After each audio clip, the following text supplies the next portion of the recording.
eu termino dizendo que Deus não mudou. Aleluia. A minha vida é um testemunho disso. Filho de uma mãe solteira, sem ninguém crente em casa, me converto numa igreja pequena. Na igrejinha pequena eu sentei perto de um maluco que falou em línguas o culto inteiro. Eu disse isso aqui a última vez. Eu perguntei para ele no final do culto se a mãe dele era dona de uma floricultura. E ele falou, por quê? Eu falei, você passou a reunião inteira falando samambaia, samambaia, samambaia. Que samambaia é essa? Aí ele falou, não é samambaia, é língua de anjo. E eu falei, existe isso? Ele me mostrou na Bíblia. Eu falei, se existe eu quero.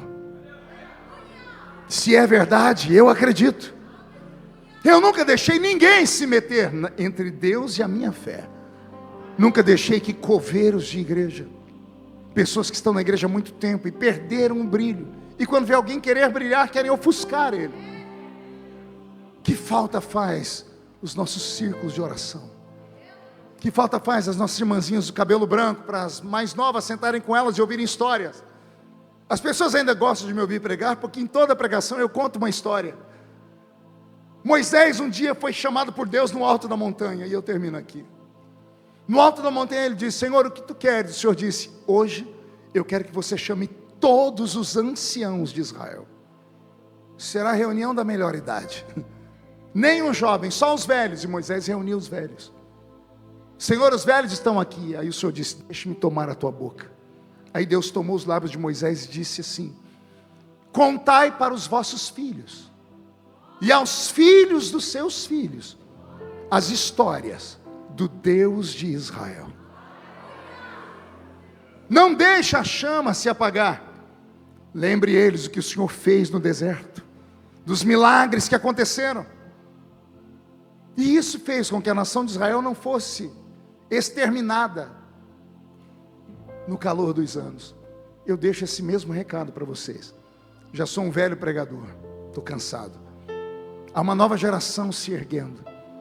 Para essa nova geração eu tenho 2 conselhos: sejam para frente, só não deixe Jesus para trás. Para essa nova geração deixo o segundo conselho: sejam modernos, só não sejam mundanos.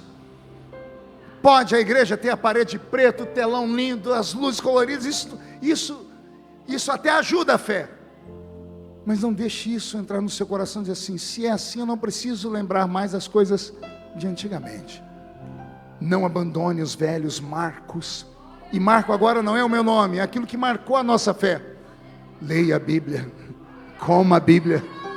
Se você encontrar um crente mais velho, de cabelos brancos, se aproxime dele, honre ele, dê um presente, pague um almoço para ele, e fala, me conta umas histórias. E você vai ouvir histórias que você vai dizer, isso aí aconteceu. Aí ele vai te dizer, Deus não mudou. Ele é o mesmo de ontem, de hoje e será eternamente. Encerro de verdade com a minha última história.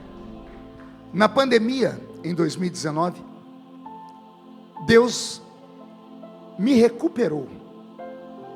Como assim, pastor? 2 anos dentro de casa, eu que ficava fora de casa a vida toda. Durante a pandemia eu descobri que a minha esposa era uma mulher tão legal. É sério, a gente já estava casada há mais de 20 anos, mas eu não conhecia de Deus de verdade. Foi 2 anos trancado dentro de casa que eu conhecia minha esposa de verdade, né? E eu me lembro que um dia eu estava no quarto orando, e me veio o Senhor falando comigo, cadê suas filhas? E eu pensei, falei, graças a Deus estão dentro de casa, cada uma num quarto. E o Senhor falou comigo, você já contou para elas onde tudo começou? E eu entendi. Aí eu liguei para a Edileuza, dentro de casa, que a casa é grande, graças a Deus, amor, missão aqui. Ele falou, qual? Quero subir o monte para orar hoje, e você precisa me ajudar para levar as meninas, lembra, amor? Para convencer 3 adolescentes a subir um monte, 2 horas da tarde, num tempo de pandemia, foi um parto. Mas mãe, né? O pai não obedece, mas a mãe elas obedeceram. E subimos no monte para orar. Chegamos lá no monte, que é uma clareira no meio da mata, tem uns banquinhos, e eu comecei a falar, olha, aqui o Senhor deu os maiores milagres da nossa vida. Em cada canto que eu olhava daquele monte, tinha um testemunho para contar. Eu fui renovado só de olhar para aqueles banquinhos. Lembrei dos áureos anos de dificuldade, Eu ali com a boca no pó dizendo: Senhor, eu preciso. Amigos da igreja rindo de mim, dizendo assim: você é louco, tem igreja para orar, por que orar no meio do mato? Mas era uma tradição antiga da igreja. E ali Deus me deu muitos milagres. Depois que eu terminei de falar, as meninas se animaram, foi cada uma para um canto para orar. E Edileuza ajoelhou num canto, elas no outro canto.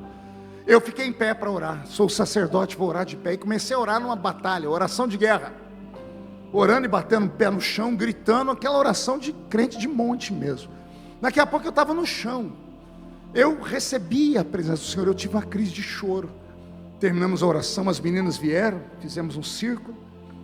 E eu falei para a filha mais velha, a Karen: filha, faz a oração. A Karen apertou meus dedos, que quase quebrou os meus dedos. E eu falei: filha, ora. Ela falou: pai, me ajuda. A minha filha tinha um problema psicológico, graças a Deus foi curada. Ela tinha um problema de imagem, como é que é o nome, amor? Distorção de imagem. Minha filha é linda, mas ela olhava para o espelho e via um monstro. Tudo trauma provocado pela vida, pelas lutas, pela ausência do pai e outras coisas mais. A psicóloga que pode explicar melhor aqui. E de repente eu me vi diante da minha filha, só estava a família, ela com dificuldade para fazer uma oração em voz alta. Aquilo me matou. Eu fechei o olho e falei: Jesus, eu ajudei filho de gente no mundo inteiro. Quantos filhos de crentes se tornaram obreiros, pastores? Eu ajudei os filhos dos outros, e os meus filhos, eu não admito. Eu apertei a mão da minha filha: não, eu vou te ajudar, vamos orar. E ela começava a orar: Jesus, isso, vai orando. Nós fomos orando com ela. Daqui a pouco a Karen deu um grito. Ela falou assim: Deus do meu pai. Quando ela disse Deus do meu pai, eu senti Jesus assim. Eu falei: Senhor, nem tudo está perdido. Ela acredita, porque de alguma forma ela viu Deus na minha vida. Eu lembrei dos homens da Bíblia dizendo: Deus de Abraão, Deus de Isaac, Deus de Jacó. A minha filha gritou: Deus do meu pai, me dá um pouquinho daquilo que o Senhor deu para o meu pai. Eu caí de joelhos, eu agarrei a perna e disse: não, Deus vai te dar o dobro. Deus vai te dar o dobro, porque Deus não vai desamparar a nossa família. Somos uma família de sacerdotes. Tudo que eu tenho veio do altar, e o altar não vai me tomar a minha família, Ele vai me devolver a minha família. O Senhor avivou a minha vida e avivou a minha família. Hoje a Karen todo ano vai lá para a Ilha do Marajó fazer missões. Aleluia. Vocês não sabem como isso, o que isso significa para mim.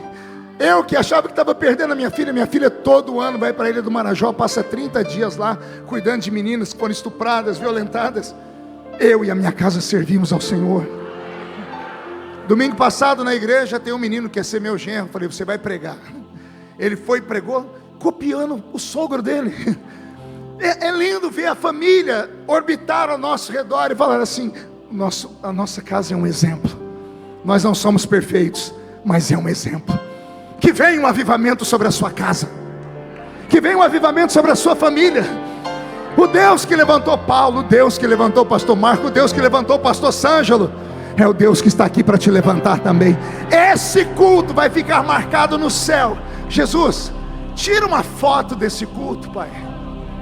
Isso, faz um anjo ficar numa posição para ver todo mundo que está aqui. Tira uma foto de todos nós aqui, porque daqui a um ano, cada um desses aqui vai ter um testemunho para contar.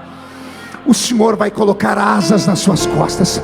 O Senhor vai colocar gana e força na sua alma, e Ele vai colocar fogo no seu espírito. Se alguém acredita nisso, dê um grito de glória a Deus e um salto. Fica de pé comigo.